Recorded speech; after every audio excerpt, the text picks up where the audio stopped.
আজকের ভিডিওতে আমি আপনাদের সাথে এমন 5টি খাবারের কথা বলবো যেই 5টি খাবার আপনার শরীরে টেস্টোস্টেরন বাড়াতে ভীষণভাবে হেল্প করবে এবং আমি আশা করছি এই 5টি খাবার যদি আপনি সেবন করেন টেস্টোস্টেরন বাড়ানোর জন্য অন্ততপক্ষে ডক্টরের কাছে আর যেতে হবে না। তো চলুন আজকের এই ভিডিওটি শুরু করি এবং বরাবরের মতো বৈজ্ঞানিক তথ্যও আপনাদের সাথে শেয়ার করব। খাবারগুলি বলার আগে আমি আপনাদের একটু বলবো যে সকল উপাদানগুলো আপনার টেস্টোস্টেরন বাড়াতে ভীষণভাবে হেল্প করবে সেই উপাদানগুলোর মধ্যে প্রথম নম্বর হলো প্রোটিন, দ্বিতীয় হলো জিঙ্ক, তৃতীয় হলো ভিটামিন ডি, চতুর্থ হলো কমপ্লেক্স কার্ব অর্থাৎ জটিল শর্করা জাতীয় খাবার এবং লাস্ট ফ্যাটি অ্যাসিড। এই উপাদানগুলি দিয়েই আপনার টেস্টোস্টেরন বাড়ানো সম্ভব। এই উপাদানগুলি অত্যন্ত গুরুত্বপূর্ণ টেস্টোস্টেরন বাড়ানোর ক্ষেত্রে। এই উপাদানগুলির মধ্যে একটি উপাদানের ঘাটতি যদি আপনার শরীরে থাকে তাহলে সহজে কিন্তু টেস্টোস্টেরন বাড়বে না। এই উপাদানগুলি যে সকল খাবারগুলোতে আছে সেই খাবারগুলোর মধ্যে সব থেকে কোন খাবারে বেশি পরিমাণে আছে সেই খাবারটি আমি কিন্তু এখানে বেছে নিয়েছি।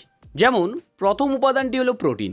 সব থেকে বেশি পরিমাণে প্রোটিন রয়েছে ডিমে, তাই ডিম আপনাকে সেবন করতে হবে। ডিমের মধ্যে থাকে লিন প্রোটিন অর্থাৎ সলিড প্রোটিনটি আপনি ডিম থেকেই পেয়ে যাবেন। আর এই প্রোটিন থেকে অ্যামাইনো অ্যাসিড পাবেন এবং অ্যামাইনো অ্যাসিড ভীষণভাবে হেল্প করে টেস্টোস্টেরন বৃদ্ধিতে। তাই আপনি প্রতিদিন 1 থেকে 2টি ডিম সেবন করতে পারেন। WHO এর মতানুসারে 1 থেকে 2টো ডিম প্রাপ্তবয়স্ক মানুষের জন্য যথেষ্ট এবং নিরাপদ। পরের উপাদানটি হলো হেলদি ফ্যাটস। হেলদি ফ্যাটের জন্য এখানে আমি বাদামকে বেছে নিয়েছি। যে কোনো ধরনের বাদাম আপনি নিতে পারেন। বাদামের মধ্যে প্রধানত পলি আনস্যাচুরেটেড ও মনো আনস্যাচুরেটেড ফ্যাট থাকে যা অত্যন্ত গুরুত্বপূর্ণ টেস্টোস্টেরন বাড়ানোর ক্ষেত্রে। এই ফ্যাট দুটি আপনার শরীরে টেস্টোস্টেরন বাড়াতে ভীষণভাবে হেল্প করবে, তাই অবশ্যই বাদাম সেবন করবেন। তবে একটু মনে রাখবেন যে সকল ব্যক্তিত্বের কোলেস্টেরল বাড়া বা হাই কোলেস্টেরলের সমস্যায় ভুগছেন বা হার্টের কোনো সমস্যা রয়েছে তাহলে একটু ভেবেচিন্তে বাদাম সেবন করবেন। পরের উপাদানটি হলো শর্করা জাতীয় খাবার। শর্করা জাতীয় খাবার বলতে এখানে কমপ্লেক্স কার্বের কথা বলছি। জটিল শর্করা জাতীয় খাবার মিষ্টি আলু বা সুইট পোটাটো বা রাঙালুর মধ্যে জটিল শর্করা জাতীয় উপাদানটি রয়েছে। এই জটিল শর্করা জাতীয় উপাদান সাধারণত ইনসুলিন স্পাইক হতে দেয় না, মানে ইনসুলিনের মাত্রাকে নিয়ন্ত্রণে রাখে। ফলত আপনার শরীরে হাই ইনসুলিনের মাত্রা দেখা দেয় না এবং শরীরে হাই ইনসুলিন আপনার টেস্টোস্টেরনের মাত্রা কমাতে থাকে। তাই শরীরে ইনসুলিনের ভারসাম্য নিয়ন্ত্রণ করাটা অত্যন্ত গুরুত্বপূর্ণ। মিষ্টি আলু এখানে সেই কাজটা করে থাকে। এছাড়াও সবথেকে বড় ব্যাপার হলো মিষ্টি আলুর মধ্যে বেটা ক্যারোটিন নামক উপাদানটি রয়েছে যা পরবর্তীতে শরীরে ভিটামিন এতে রূপান্তরিত হয়, ভীষণভাবে টেস্টোস্টেরন উৎপাদনে সহায়তা করে। এছাড়াও মিষ্টি আলুতে ফাইবার রয়েছে, ম্যাগনেসিয়াম রয়েছে।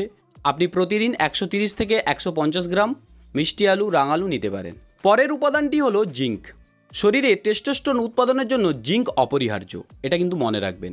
কুমড়োর বীজের মধ্যে প্রচুর পরিমাণে জিঙ্ক রয়েছে, তাই এখানে জিঙ্কের ঘাটতি মেটাতে কুমড়োর বীজকে সিলেক্ট করা হয়েছে। জিঙ্কের ঘাটতি প্রধানত টেস্টোস্টেরনের মাত্রা হ্রাস করাতে সম্পর্কযুক্ত, তাই কুমড়োর বীজের মতো খাবার সেবনে সঠিক পরিমাণে জিঙ্ক পাওয়া যায়। এছাড়াও কুমড়োর বীজের মধ্যে অ্যান্টিঅক্সিডেন্ট সহ ম্যাগনেসিয়াম ও ফ্যাটি অ্যাসিড রয়েছে যা ভীষণভাবে হেল্প করবে আপনার টেস্টোস্টেরন বাড়াতে। আপনি প্রতিদিন 1 আউন্স সমান 28 গ্রাম আপনি সেবন করতে পারেন, কোনো অসুবিধে নেই। লাস্ট উপাদানটি হলো ভিটামিন ডি। দেখুন, ভিটামিন ডি পাওয়ার জন্য আমি এখানে 2টি উৎস বেছে নিয়েছি। 1 নম্বর হলো সূর্যালোক। আপনি ঠিক সকাল 10টার সময় 10 থেকে 30 মিনিট সূর্যালোকের মধ্যে থাকতে পারেন, কিংবা আপনি খাবারের মাধ্যমেও ভিটামিন ডি নিতে পারেন। সবথেকে বেস্ট যে খাবারটিতে ভিটামিন ডি রয়েছে সে খাবারটি হলো স্যালমন মাছ। স্যালমন মাছের মধ্যে প্রচুর পরিমাণে ভিটামিন ডি পাওয়া যায়। আপনি সহজে ওই মাছ সেবনের মাধ্যমে ভিটামিন ডির ঘাটতি মেটাতে পারেন এবং আপনার শরীরে টেস্টোস্টেরনের মাত্রা খুব দ্রুত হারে বাড়বে।